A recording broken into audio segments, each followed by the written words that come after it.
Good evening, everyone. I would like to call the regular Temple City City Council meeting to order.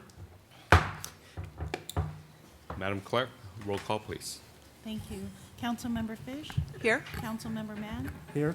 Councilmember Sternquist? Here. Mayor Pro Tem Yu? Here. Mayor Chavez is absent tonight. Motion to excuse Mayor Chavez for cause. Second. All right, hearing no objection, Mayor is excused. Next couple items are the invocation and also Pledge of Allegiance. But before we start, let me read a few things about Pastor Walden and also about Troop 174, who will be doing this flag ceremony. Pastor Walden is from First Baptist Temple City, First Baptist Church of Temple City. He has been at the church for almost 3 years, been in full-time ministry as a pastor for 29. And he's the lead senior pastor of the church, but he has an associate pastor and 9 other staff members who work with him. And 2 other churches worship on their campus. Ketchen Baptist Church, I guess they do their service in Burmese, and Rock Mountain Baptist Church as a Chinese congregation with services in Mandarin. And Troop 174, I used to be involved in the scouting work a little bit. They're actually known in our area as a high adventure troop. They will provide a flag ceremony and Pledge of Allegiance. Their scoutmaster is Mr. Alan Lee. The weekly troop meeting is held on Thursdays from 7:30 to 9:30 at the Westminster Presbyterian Church near the corner of Live Oak and Temple City Boulevard. The scouts will be doing the flag ceremonies are Jason Liam and Jason Haas, Dexter Lee, and Derek Lee. The next big event, and listen to this, is their annual survival camp out from October 10th to October 11th. It will take place at Bell Mountain near Victorville. And this is what they do. The scouts will practice their wilderness survival skills and simulate the aircraft crash scenario. They'll build shelters using plastic sheets, set up water cell for water collection, and design snails to trap animals for food.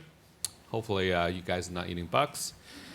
It is the official start of their new scouting year. So with that, would you please rise, and we'll invite Pastor Walden. Thank you. Let's pray. Father, thank you so much for how you love Temple City. All through your word, you talk about cities and you care for us. I think, Lord, that's been most well seen today with the rain. We can't thank you enough for bringing the rain that we so desperately need. You are the God who provides, and you are faithful. I ask that you would protect this town, that you would give great wisdom to these leaders who lead in our government, and we will thank you for your faithfulness. All in Jesus' name we say, amen. Amen. Thank you, Pastor. Troop 174. Detail, forward march.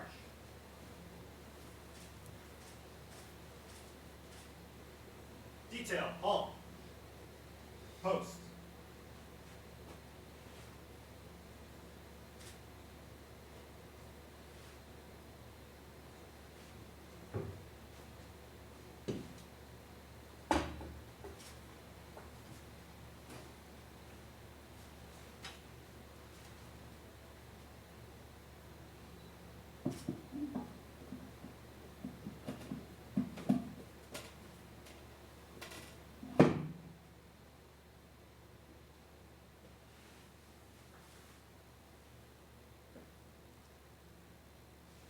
All those not in uniform, please place your right hand over your heart.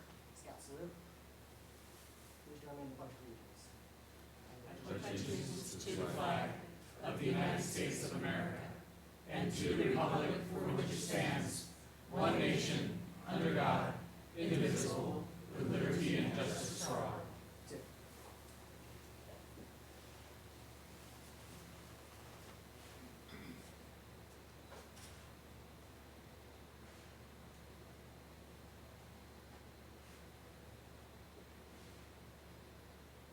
Detail, about, face.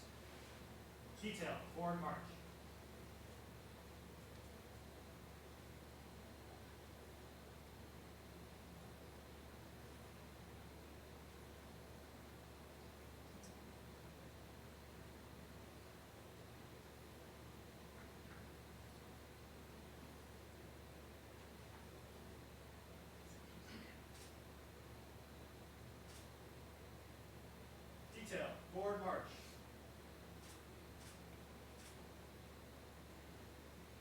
Detail, halt. Post.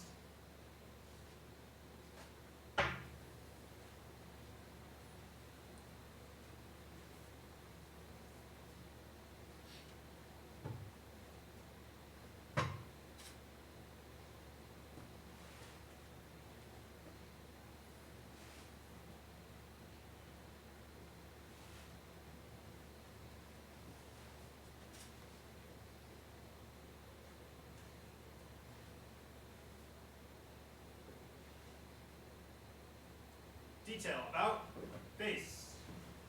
Detail, forward march.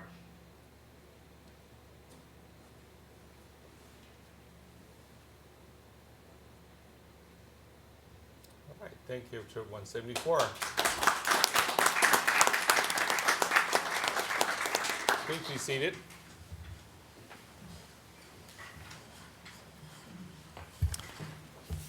The next item is the ceremonial presentations, and we have the great pleasure tonight, as you see some new faces here, it's the introduction of the Australian exchange students.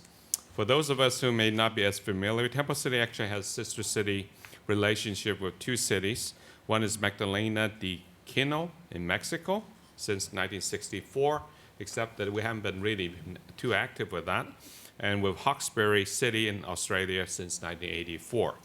So the local city, Sister City Association coordinates an active exchange program with Hawkesbury City, including an annual student exchange program, as well as a biannual adult ambassadors trips. Temple City Sister Association has been hosting Australian students for 15 years. They have hosted about 94 students to date. And every summer, 6 Temple City students are sent to Hawkesbury City, Australia, for a 4-week program including homestay with a host family, attendance at the secondary school, community activities, as well as visits to attractions like museums and theaters. In the fall, we reciprocate the hospitality. 6 Hawkesbury City students visit Temple City to participate in similar activities. And then the adult ambassadors trips are coordinated by the Sister City President, Steve Terry. So at this time, we'd like to call on Mitzi Franco and Jenny Vicario, Vice President of the Australian Student Exchange Program, for the Sister City Association to introduce the exchange students.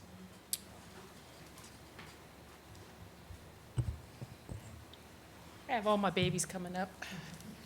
Hi, I am Mitzi Franco, and this is Jenny. Hi, Mitzi. And we'd like Jenny. to thank you, Mayor Pro Tem Vincent Yu, and the city council members for having us here tonight. We also would like to thank you for your continued support within the program. We have the 6 recipients and some of the host family, or the students that we had last year here, and it is just a wonderful program. I've been doing it for 10 years and hosted, I think, 10 kids, and it's just been awesome. So thank you for your support, and we're you. going to go ahead and let the students introduce themselves so that we can hear their accents, and All they'll right. just kind of share about what they've been doing. G'day, Okay. my name's Fergus Ryan. I want to thank my host family, Tim and Shelley. They've been really great for me so far. The one thing I do really like about America is just witnessing your way of life. It's been really interesting just to see how you guys do different things. Thank you. Thank you. Thank you. Welcome. Hi, I'm Brooke Gibson. I'm 15 years old and attend Hawkesbury High School. I'd like to thank the Camarino family for accepting me into their family. One of my favourite things so far is the school football. It's amazing to see the school spirit and just how they support their team. Thank you. All right, thank you. Hi, my name's Amy Schultz, and I'd just like to thank all of you for supporting this program. It's really amazing. We wouldn't be here without you. I also want to thank both my host families, the Huang family and the Silverstone family, which I'm yet to stay with, but they're really awesome. I like the school the most. It is amazing. I like how dedicated all the students are to their work, and also the school spirit is absolutely amazing. Thank you. Thank you. Hello, Hello. Oops. Hello. I'm Amy Fradd and I'm 17 years old and I attend Arndale Anglican College. I'd like to thank my host family, the Wongs, for welcoming me into their home and their community, and I'd also like to thank the council for allowing all of us to have this amazing once-in-a-lifetime opportunity as we experience new friendships and new memories that will last forever. My favourite thing that I've enjoyed the most would have to be Disneyland. Absolutely loved it. So thank you so much for allowing us to have this opportunity. Hi, my name's Alyssa McAuliffe. I'm 15 years old and I'm staying with the Pinedo family. I'm really enjoying my time here and thank you for making this all possible, and I'm loving this experience. And my favourite thing being here so far that I've done was probably the LA County Fair. I really did enjoy trying the interesting foods that were there and going on the many rides. Thank you. Thank you. Thank you. Thank you. G'day, how you going? Hey. My name is Tom Smithers. I'm 17 years old and I'm absolutely loving America. I would really like to reach out and thank the Mock family for hosting me, of which my beautiful host mother Jane is sitting down there. The one thing which I've really noticed about LA, as I have a passion for music, is the music scene. There are so many different music record shops and like instrument shops, and there's always artists trying to sell you their tapes and things. And I find that awesome, the fact that they're always trying to promote the music culture of LA. Thank you. Thank you. Thank you. Welcome. Oh, don't leave yet. Don't leave yet. Don't leave yet. Don't sit down. We have a few things for you guys, but how about that accent? Isn't that marvelous? It's wonderful. Actually, just for the record, so in case you're curious, which 6 high school students from us have gone to Australia, they are Cassandra Carmona, Tana Solano, Jessica Huang, Agnes Mock, Adriana Pinedo, and Amber Wong. I guess you guys are staying at their parents' house, right? So at this time, we have a few gifts here. So I would like to ask the counselor to help me present it to you and then have pictures taken. All right.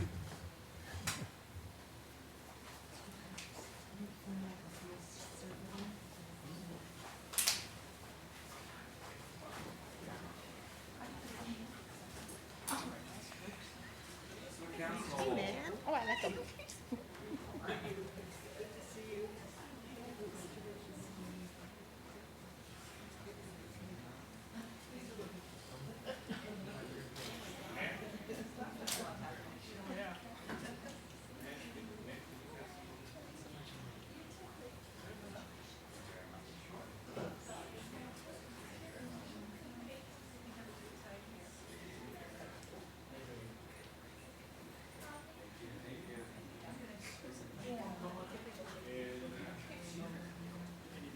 Turn the bags around so you can see Temple City. Okay, we'll stand up. You guys in front. Yeah, the counselor can stand up.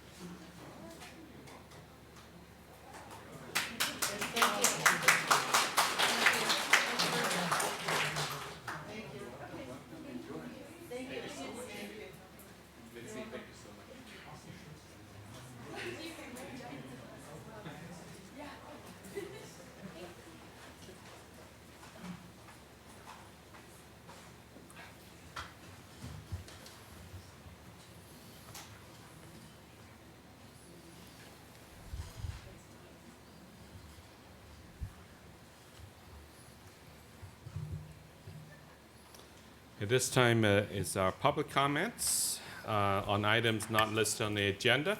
I have several speaker requests. So whoever still want to address the council, please come on up. And then there's a white form at the end that you please fill that out. And the first person I would like to ask to come is Jerry.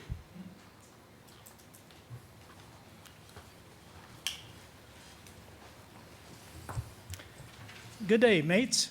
Good day. Good evening, Mayor Pro Tem, you and council members. My name is Jerry Jambase in 9136 Las Tunas Drive, Temple City. Today marks a great anniversary, and I'd like to just offer my sincere congratulations to our city manager, Brian Cook, for completing 1 year today. So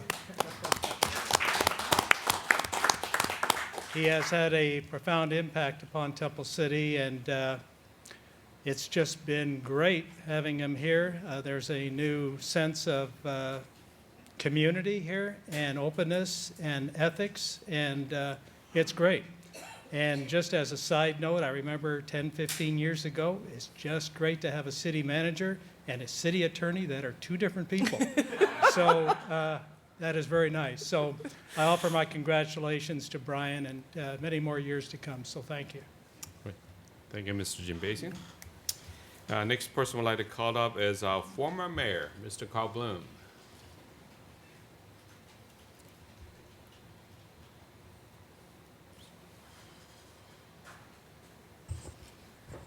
Good evening, Mayor Pro Tem Yu and members of the City Council. Good evening. My name is Carl Bloom, 6224 North Hart Avenue, Temple City. I'm here to talk about our Neighborhood Watch program. We worked hard for the last 5 or 6 years to really develop a good Neighborhood Watch program. A very disturbing thing took place along our street about a week and a half ago. We had a private drone down our street and in the backyard of homes. And the call to the sheriff's department, they basically said, there is nothing, there are no laws, there is nothing, we can't do anything, we can't talk to anybody, we can't do anything about it. And we have gone from a neighborhood watch of us trying to watch the negative element in our community to somebody else watching us, and we have no control over it. The sheriff has no control over it. So I'm urging you to adopt an urgency or emergency ordinance banning the use of private drones in our city until we can figure out. I know the feds are trying to figure it out, and we don't need to go asking other cities at this point. I think it's a serious enough problem in our city. Let's adopt an emergency ordinance banning them, then we can figure out things from there. Otherwise, I think this is going the wrong direction. This invasion of privacy, it's very scary to have these things drop into your backyard, look into your house and observe your family and everything else. And you don't have a clue who they are or where they're coming from. So thank you very much. Right, thank you for that comment, Mr. Thank you. Bloom. Next, I would like to call Mr. Steve Stafford.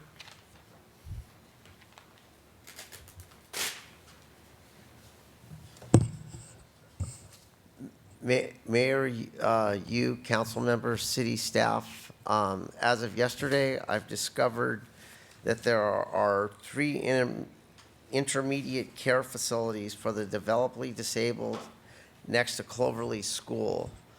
There's already been some problems there, and I don't think it's the place to have care facilities for the developmentally disabled next to Cloverleaf School. There's actually potentially 3 of them. I know there's 2. One's at 9556 Cloverleaf. The residence next door there has been converted, and I think the house with the little houses and back there on the corner of Temple City Boulevard and Broadway has been converted. You got 3 of them in a row there. I'm doing some more investigating on this. I uncovered it yesterday talking to the State Department of Social Services. And this is not good next to 2 schools. You got Cloverleaf next to one of them, cat corner across the street, you got St. Luke's Church and School. It's just, Mr. Stafford, to you're me, saying these are care facilities?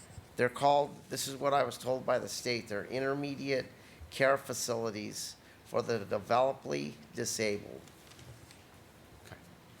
Right, You thank know, and to me, it's just not good.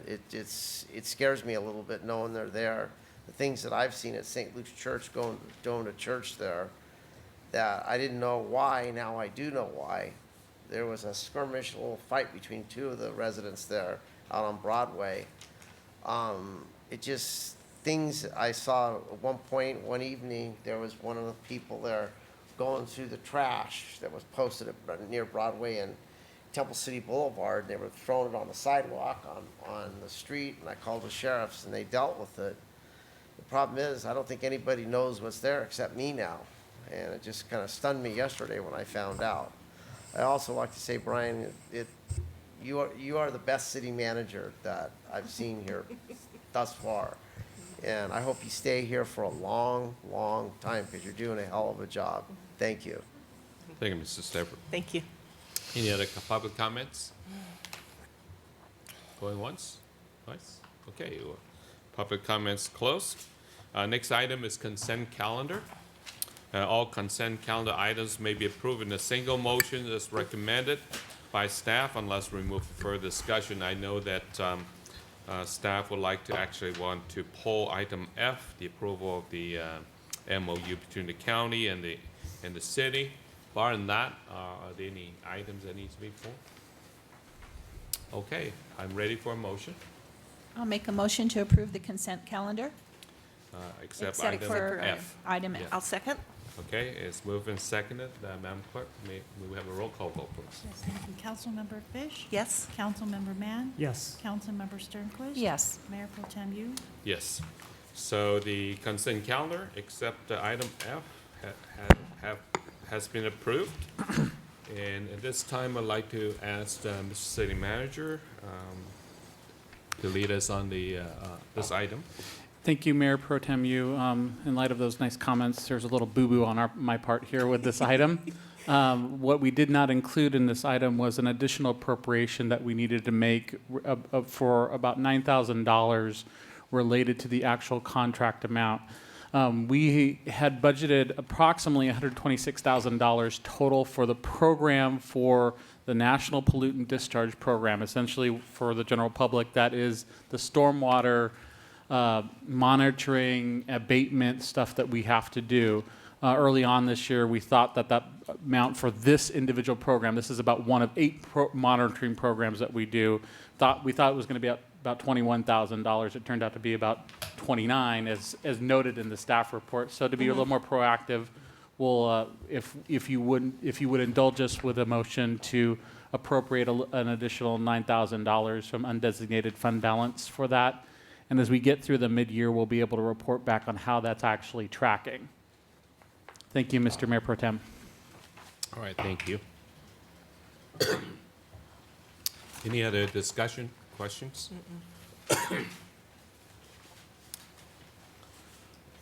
Pardon me. I was just taking some painkiller. I just had my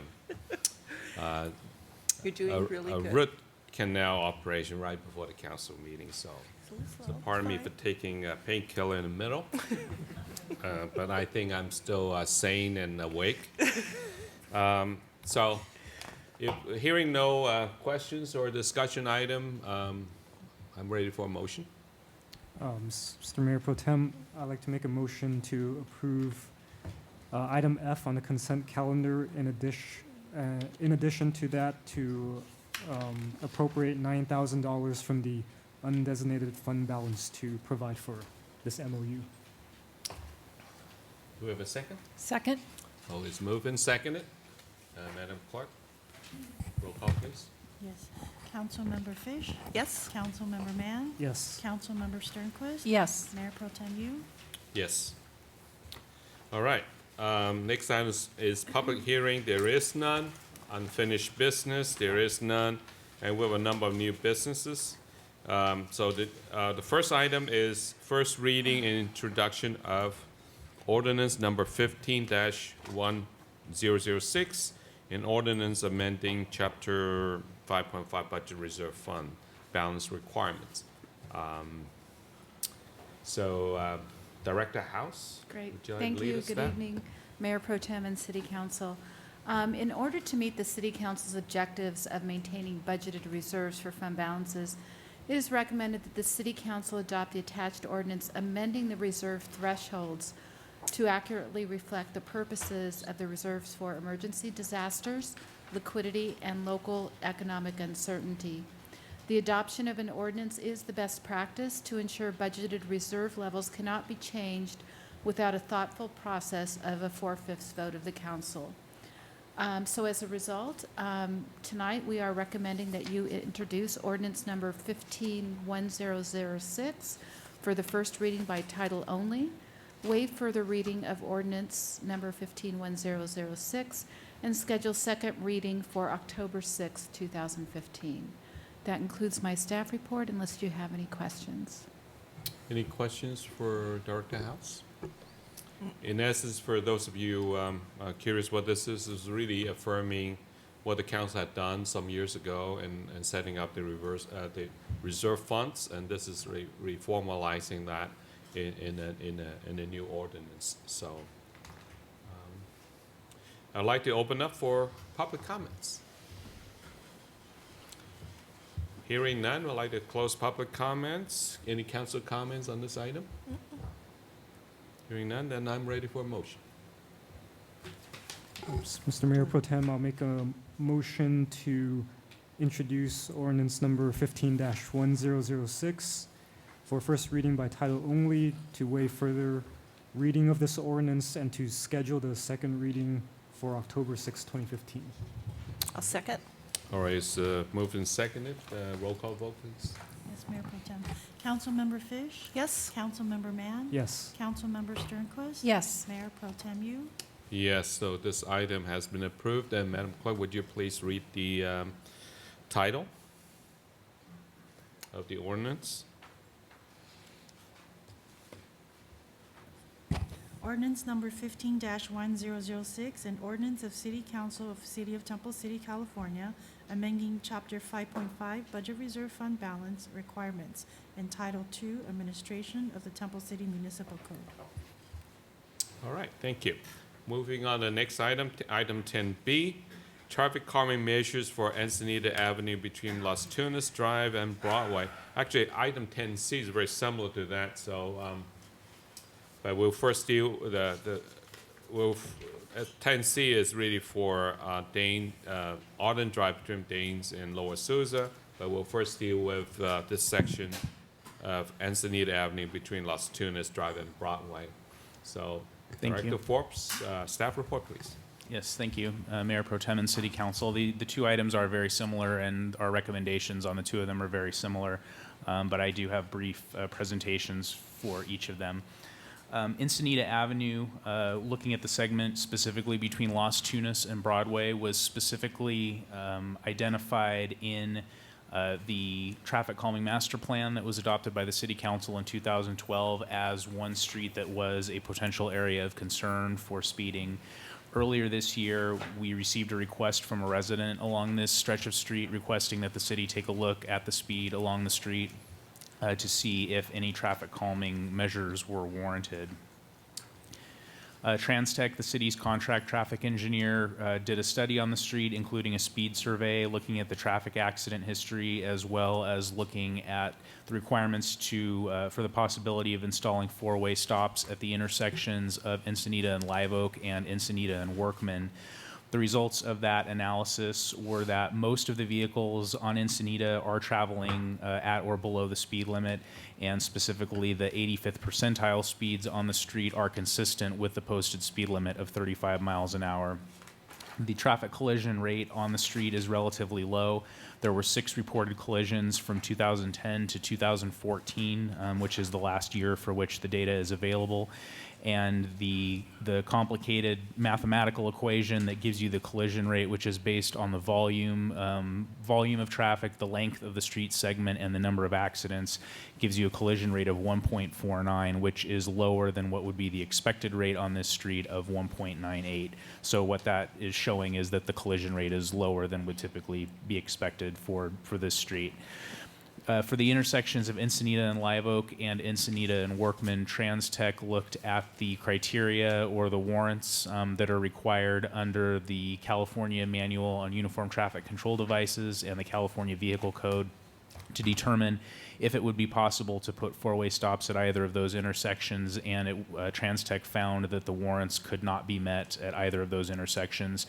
And those warrants are typically based on things like number of accidents, traffic volume, pedestrian volume, and general safety and operational issues at the intersection. So those criteria were not met, meaning that there's not evidence at this time to support putting in four-way stops at those intersections. So what TransTech is recommending, and Jana from TransTech is here in the audience this evening in case the council has any questions on the study or on the recommendations. TransTech's recommendations are, first of all, to do some targeted traffic enforcement, which we will be working with the Sheriff's Department through our motor deputy that we have in this year's budget to do some targeted enforcement at this location. Traffic calming measures, which include installing solid white stripes on both sides of the roadway 9 feet from the curb, which is what we recently did on Muscatel. And the before and after data for Muscatel shows that the speed, average speed on that street went down by about 3 miles per hour. So the stripes have been shown to be effective in that location, and we expect that they would be here also. Another recommendation is to remove the existing speed limit signs. Speed limit would remain the same, but the speed limit signs would be replaced with oversized 36-inch tall speed limit signs to make them more visible. Also installing signal ahead signs, both approaching the intersections of Las Tunas and approaching the intersection of Broadway, just to make motorists more aware of the traffic signals there, as well as installing the signal ahead pavement legends in the street to go with the signs. In addition to these traffic calming measures, we're also recommending some decorative elements to be included on the street, yet to be identified.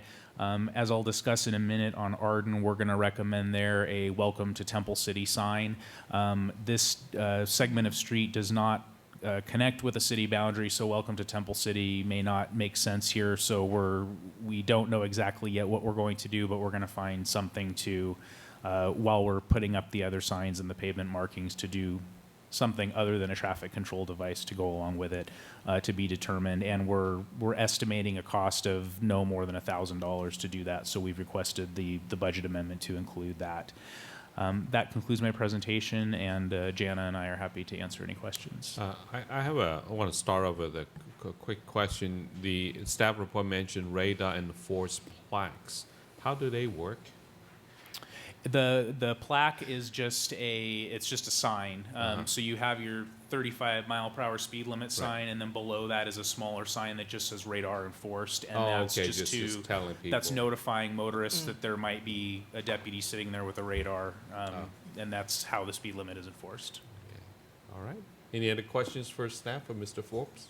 Just a quick one, actually, to follow up with Mayor Pro Tem's comment, because in the TransTech report there was mention of radar feedback signs. So is that part of the recommendation to have that at the street, or only the radar enforced plaque? That is not part of this recommendation. We have looked at those at other locations, and that could be, if these measures are not effective, then it could be something we would look at as a potential future measure. Those signs are expensive, so that's why we aren't necessarily recommending it as the first phase in this. Jana, was there anything else to say on that? It's primarily a cost issue. They're not cheap to purchase. So if these measures are not effective, then we could look at that as a future step. Any other questions? No. Thank you, Director Forbes. At this time, I'd like to open up for public comments. Anyone like to? I have one speaker request, but Mr. Stafford. Yes. Mayor, you, council members, city staff, I've studied this out, and I think the measures that Michael Forbes was saying are the best approach to this. When it comes time for Arden, there's one thing that probably should be done there, but I think that it's a good approach at this point. I think if it needs, more measures need to be done, that's fine. But I think it's a very good approach with the white lines. I've seen that in other cities, and it does slow traffic down. When it comes time for Arden, I'll speak there, and there's one thing that should be added. Thank you. Right, thank you. Any other public comments? Hearing none, I'd like to close public comments. Any council comments before we consider a motion? No? Just one quick thing is you mentioned the targeted police enforcement. Will that in any way take away from the streets that we've already designated as part of the, I guess, suite of streets that we designate for police enforcement? Or because we have $50,000 amount, I believe, that was appropriated. Does it in any way take away from that? It doesn't take away from it. We have enough hours. We think with that 50,000, we believe it gets us enough hours that we can spread the enforcement around as needed. And we're not necessarily going to target the same locations month after month. We may look at doing different streets different months. So it shouldn't take away enforcement from any other location. We think we have enough time that we can cover all the places we need to. Thank you. Okay, any other questions? If not, I'm ready for a motion. Okay. I'll make a motion. All right. I'd like to motion to approve the implementation of traffic calming measures on Encinitas Avenue between Las Tunas Drive and Broadway, as recommended in the memo dated April 3rd, 2015, from the city's contract traffic consultant, Transtech. Also to approve the installation of decorative elements in conjunction with the traffic calming measures and appropriate $11,000 from the general fund unassigned fund balance to be transferred to account number 21-960-74-4255, traffic signs and stripping maintenance, stripping pavement to fund the recommended traffic calming measures and decorative elements. Thank you, Councilmember Fish. Do we have a Second. second? All right. Thank you. It's moved and seconded. Madam Clerk, roll call, please. Councilmember Fish? Yes. Councilmember Mann? Yes. Councilmember Sternquist? Yes. Mayor Pro Tem Yu? Yes. Next item is item 10C. Again, Community Development Director Forbes will be giving the staff report on traffic calming measures for Arden Drive between Danes and Lower Susan. Thank you. As you noted earlier, this is a very similar item with a little bit different recommendations, but very similar. We're talking about Arden Drive between Danes Drive and Lower Azusa Road, which is the full length of Arden within Temple City there. This street was also identified in the 2012 Traffic Calming Master Plan as a location of speeding concerns. Transtech did a similar study here as to what they did on Encinitas. The findings were a little bit different in that the speed limit here is 30 miles per hour. However, the 85th percentile is consistent with a 35 mile per hour speed limit. So generally, vehicles are exceeding the speed limit by an average of 5 miles an hour based on the 85th percentile. The collision rate, however, on this street is also very low. There were 3 reported collisions between 2010 and 2014. The collision rate, again, based on the equation, is 0.637, which is significantly lower than what the expected rate of 2.61 would be. As with Encinitas, Transtech did a warrant analysis to determine if a 4-way stop would be appropriate at the intersections of Arden and Freer and Arden and La Rosa, and Transtech determined that the required criteria for putting in 4-way stops, again, were not met at either of those intersections. So in light of that, Transtech's recommendations for Arden, again, targeted traffic enforcement using the sheriff's deputy, replacing all of the existing speed limit signs along the street, again with oversized signs, 36 inches, as well as putting in pavement legends on the street, reminding drivers that it's 30 mile per hour. Replacing the faded stop ahead signage approaching Olive Street and also approaching Danes with the stop ahead legend to remind motorists that there is a stop sign coming up. Restriping the existing yellow center line of the street, which is faded, so not a new measure, but just restriping what's there existing. Replacing the stop signs at the intersection of Olive and Arden with the oversized stop signs, which are 48 inch by 48 inch, which are very large, and putting always stop plaques beneath those signs. And as well as that, putting signs at the intersection of Danes and Arden with the cross traffic does not stop signs to remind people stopping there that it is not a 4-way stop, and hopefully caution them against pulling out in front of somebody. Also replacing speed limit signs with the school. The school signage that's there now is outdated signage, and there's an updated standard for that. So just replacing that with the current standard of sign. And then the biggest change, again, installing the white stripes on both sides of the street to give the impression of a narrower street and hopefully slowing down traffic there. This would also include the decorative element, which in this case, since the Lower Azusa is the border of the city coming into the city, our intent is to put some kind of welcome to Temple City sign at that location to welcome people into the city that are coming in on Arden. The estimated cost of this is more than Encinitas, primarily because of the length of the street, and the distance of striping is quite a bit longer than on Encinitas. As well as there are more signs to be replaced here. So the total estimated cost of the improvements here is $25,000 plus an additional $1,000 for the decorative sign. So we're recommending a budget transfer of $26,000 to cover these improvements. And I'm happy to answer any questions. Any questions? No. Thank you, Director Forbes. This time I'd like to open up for public comment. And again, Mr. Stafford has a speaker request here. Mayor Pro Tem, council members, city staff, one of the things that I spoke to Michael Forbes about this is at the curve at La Rosa, putting up the yellow warning signs that say slow down with the drawing up of a curve right there, because that can be kind of a blind curve there, the way it curves. And I think there should be some signs there warning of the curve. That will slow drivers down.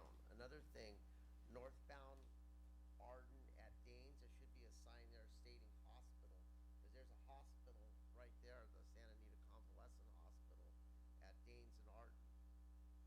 And I think these signs there would slow people down.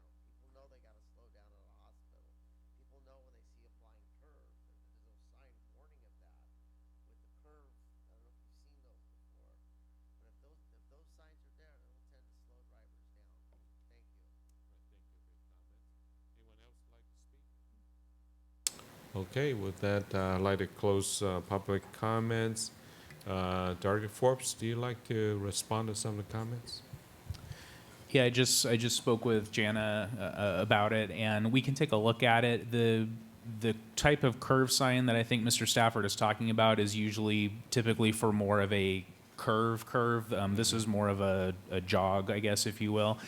So it may or may not be appropriate at this particular location, but we can take a look at it, and if TransTech determines that it would be appropriate, we can add that to the improvements.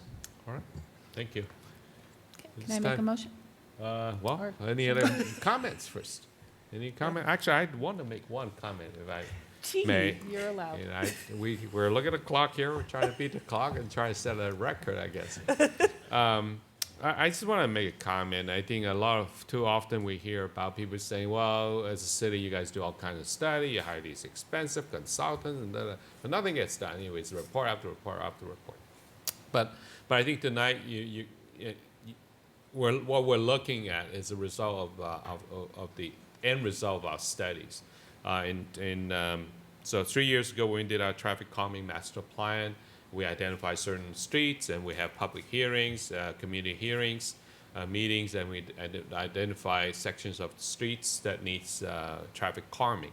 And what we're seeing tonight is a result of that. So I just want to put a footnote to that, and it's just that it's not just doing reports. We are putting them, we are implementing them into our city. So with that, I can entertain a motion.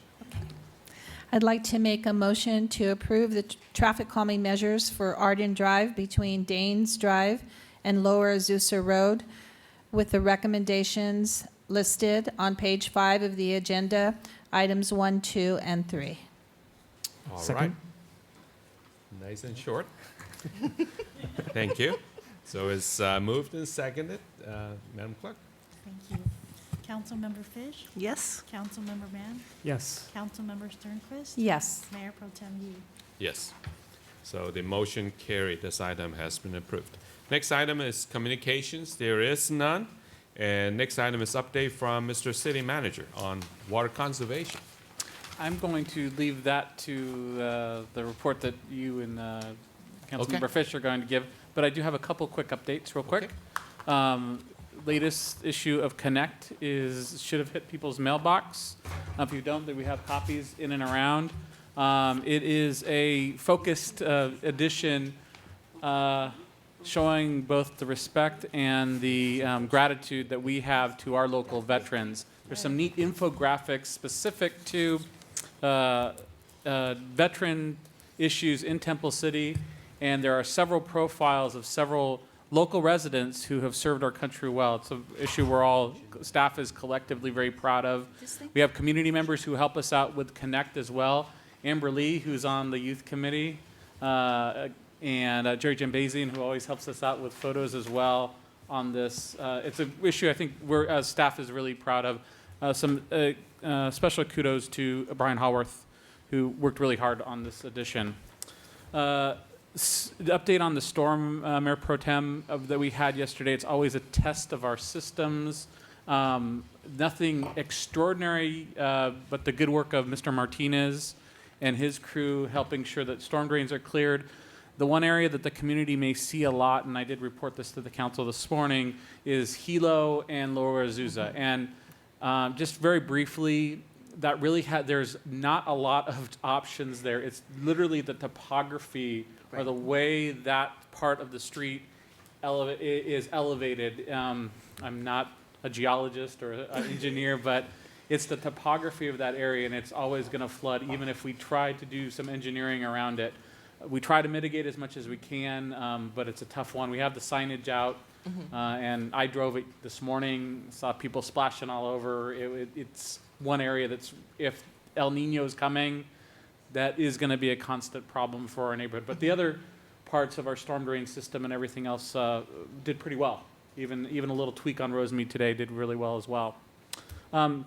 Lastly, Mayor Pro Tem, is staff has been taking strong advantage of our relationship with the California Joint Insurance Authority. We've gone through about 4 trainings in the last month and a half.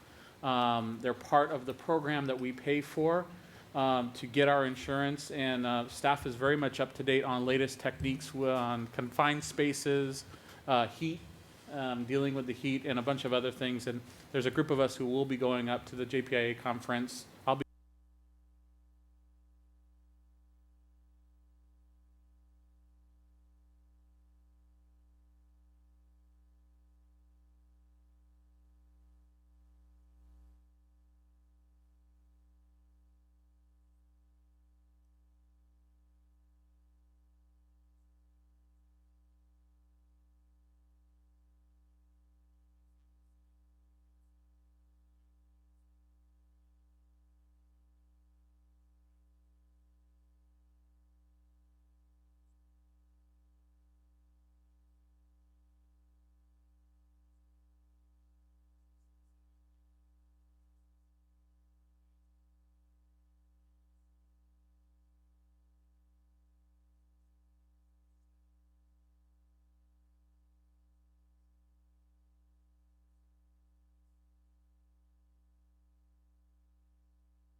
ad hoc for Facilities, Public Works, and Infrastructure Committee. Right. And so, Mayor Pro Tem, you and I are part of the ad hoc committee for Facilities, Public Works, and Infrastructure. And this past week, we were able to meet and discuss with city staff with regards to our city's pavement management plan.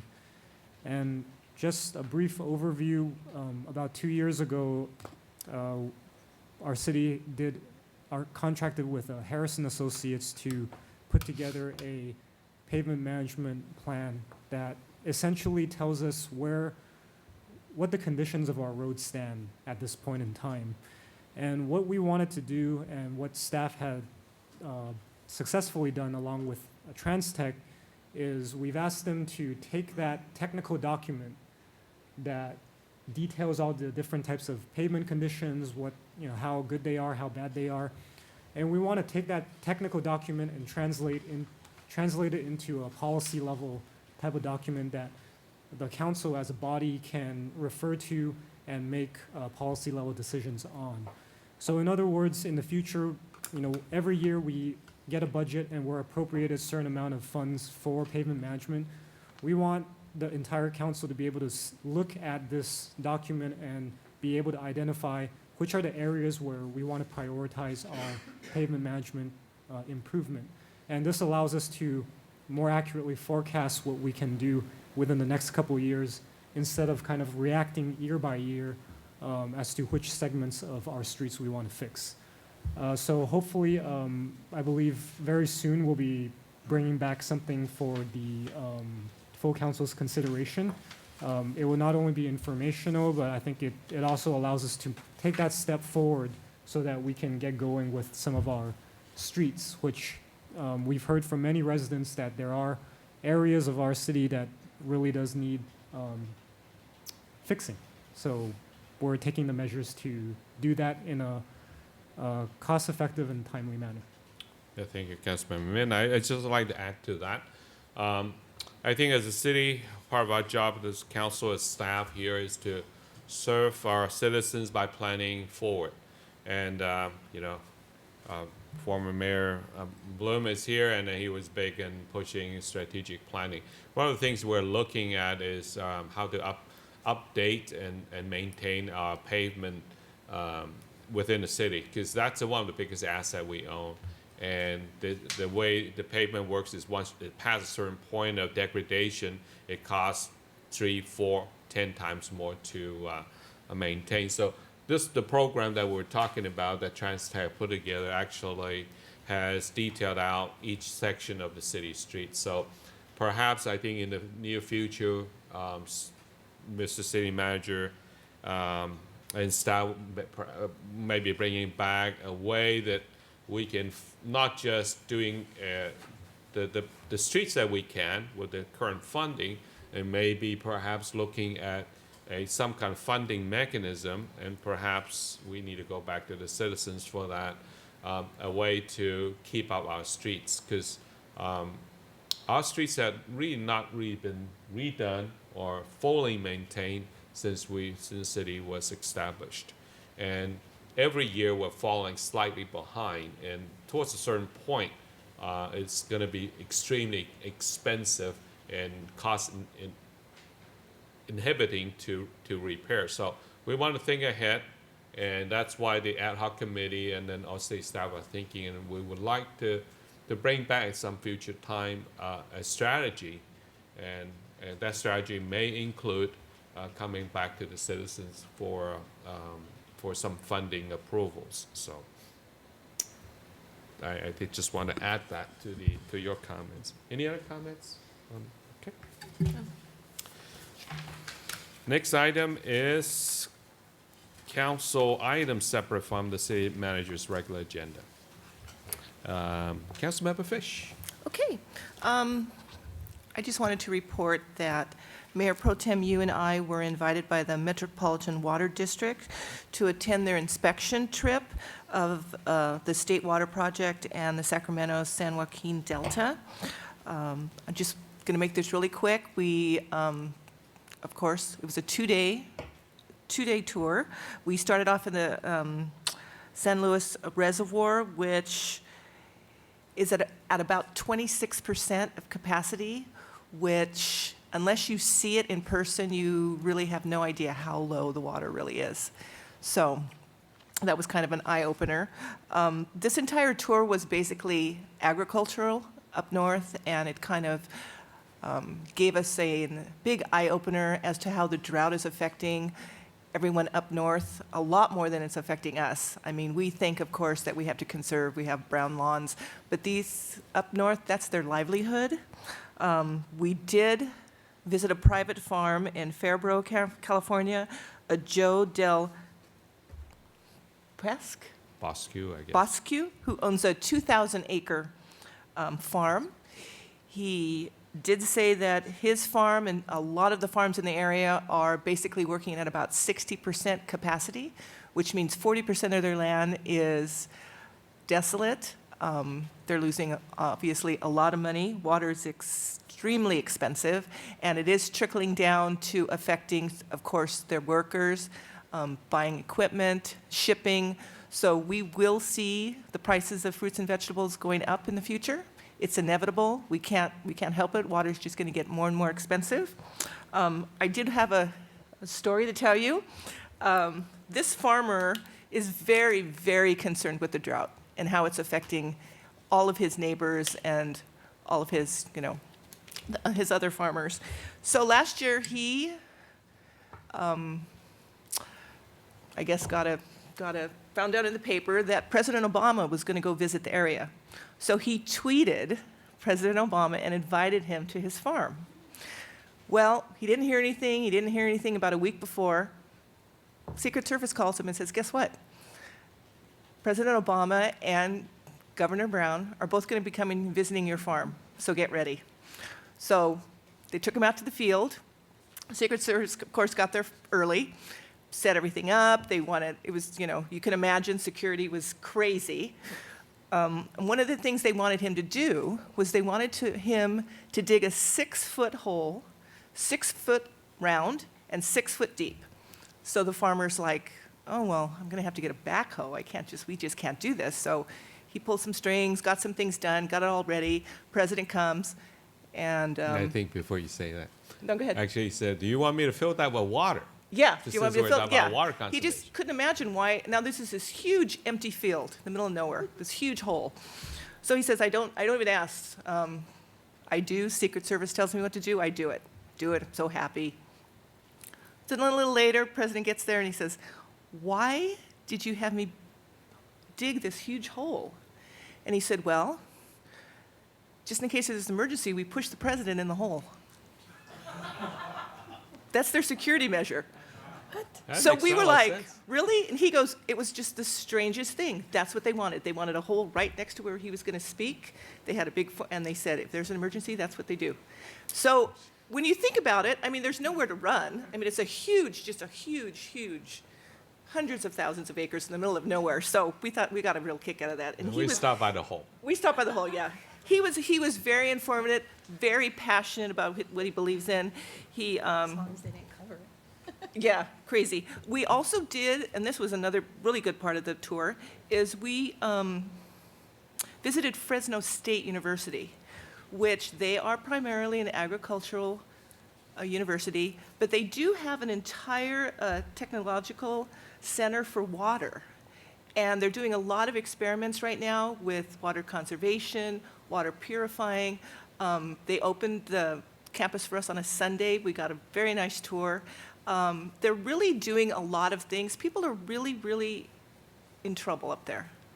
So again, we have to think about not just our little city, what's going through it, but entire California is suffering. And then, of course, we went to Pyramid Lake, which Pyramid Lake is beautiful, but again, it's so low. And you don't realize these things unless you see them in person and how it's affecting everyone. Okay, did you want to add anything I else? just want to add just one quick comment. Water that we're drinking, actually, you didn't know, it's actually could have been from Lake Saster, all the way from up north. And really, again, I'm constantly amazed by the foresight of so many people before us that put in these projects and allow us to go to the tap and get water.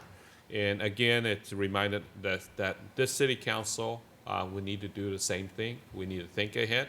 And some of these projects had cost a lot of money. And I think, again, I mentioned about cars, pavement, and we may be coming back. I think as a city, as a community, we need to start thinking ahead.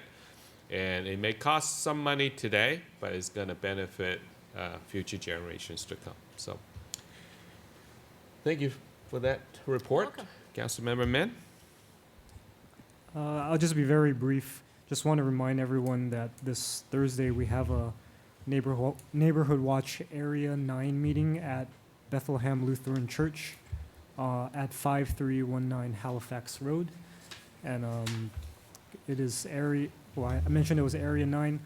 We have one of our area leaders here, Lucy, and so every time I attend one of these, I'm always surprised at what I can learn, and it's also a great way to meet your neighbors. And there's free tacos. All right, thank you. Councilmember Sternquist. Couple of things. First of all, I wanted to thank both Councilmember Fish and yourself for taking the time from your busy schedules to fly up to San Jose and take the time to educate yourselves and see firsthand the issues that we talk so much about here at council meetings. So I applaud you both for going up and taking the time to do that.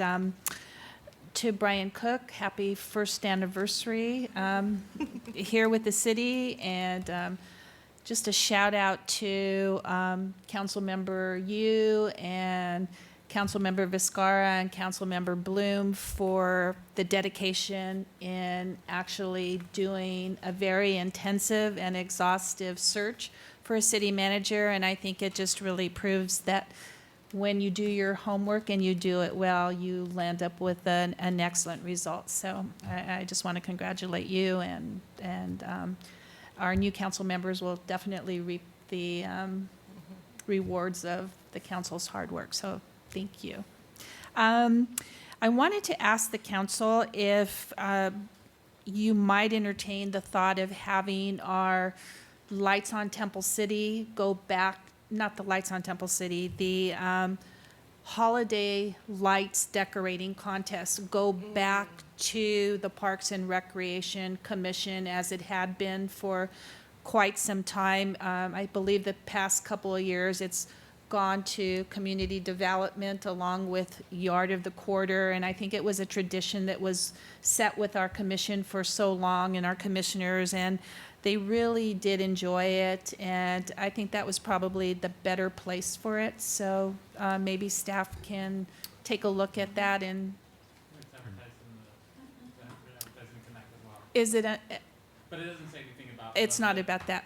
So- And then to see if we can possibly, we would be on our Yard of the Quarter for fall, and if possibly we can do another drought tolerant yard to get an award, because so many more have come up in the city since the last one, and I think it was almost a year ago that we did that. So I think it might be time for us to take a look at doing another Yard of the Quarter and where we want that program to fall. I know it seems like Parks and Rec would be a much better place for those programs than community development that are, you know, dealing with so many more bigger issues, I think. So just a couple of thoughts on that, and if we could get some thoughts back from staff, that would be appreciated. One last thing is on, what is the date here? On Thursday, September 17th at 9 a.m., Carpet One in Temple City will be hosting a meet and greet with a 9/11 first responder that was there in New York City on the day of the 9/11 incident. Carpet One of Temple City, in association with Carpet One of America, is proud to be participating in a campaign with Stephen Siller Tunnel to Towers Foundation, which is an organization that builds homes for veterans who have been severely wounded. And so it's an opportunity to come out and hear a first responder speak firsthand about his experience, and everybody is welcome to come. And they're actually going to be presenting a shadow box with a piece of metal from Ground Zero to a Mel North and Barbara Fields. And I don't really know what the connection is unless they had a family member that was... Oh, they're the owners. Okay, so they're the owners. So please come out if you'd like to meet Mr. Stephen Siller and learn a little bit more firsthand about an experience at 9/11, from 9/11. And that's it. Well, thank you, Councilmember Stringquist. And I believe Councilmember Fish and you- myself are attending, and we have some certificates for them. Yeah, well, thank you for taking the time to Sure. represent the city there. Again, I want to congratulate Mr. Cook, your first year anniversary, and then I think that we really happy and fortunate to have you here. So with that, I'd like to open up for additional public comments. Anybody would like to address the city council? All right, please come on up. Jim. Good evening, Mr. Mayor Pro Tem and City Council. And just to piggyback on what Councilmember Fish was saying about that reservoir being at 26% and you have to see it, here's one thing that everyone can relate to. Think of when you're driving in your car and you see the gas gauge go down to a quarter, and you start thinking, well, you know, I got to fill it up. I got to, you know, do something, maybe drive slower to conserve. But with our water reservoirs, you can't turn on the tap to refill them. Thank you. That's a good It's a good comment, analogy. Mr. Cliff. Yeah. Yeah, thank you for that. Any other comments, additional comment? Hearing none, I'd like to close the comment. We are adjourned for the night. Our next meeting is October 6th. Thank you, Well, Vincent. missed the 8:30.